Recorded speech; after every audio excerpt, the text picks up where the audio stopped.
Selon ça, plusieurs agents FADH confirment m'jodia. Nèg yo dit que gon patrouille FADH qui dans zone qui tout près ambassade là dans Tabar. Gen un impasse côté gon groupe blanc taïwanais te logé. Bandi vite l'homme yo te fait nèg yo quitter espace là ba pression coup de balle. Eh bien nèg FADH yo kounya yo al meton base là-dedans. Pendant nèg yo en dedans yo tande gon mu k'ap krasé.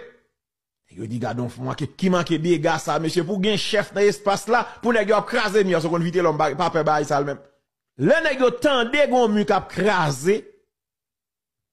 Et puis nèg yo intervenu pour demander ça qui passé.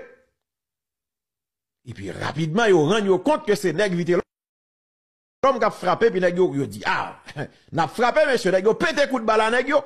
Gen deux nèg ça semblait agent FADH yo mette main sou yo. Nèg yo gen temps entrant dedans pendant agent FADH yo a posé nèg yo question m'konnen qui est yo yé ça passé ça gagné et puis m'apprendre te gen drone ambassade là qui était sous tête nèg yo k'ap contrôler.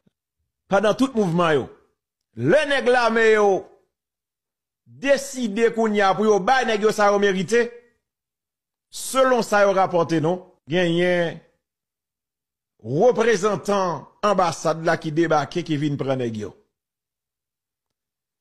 Le nèg la mais yo opposé yo dit non ça va fait là jodi ya. Yo les supérieur nèg yo et puis yo dit remettre nèg yo rapide. Selon ça agent FADH yo dit moi ça fait yo pi mal dans dossier là. Ça qui pi humiliant. Nan boule figure là, nèg yo chef, sécurité ambassade là, campé devant soldats yo, pour mander bandi yo.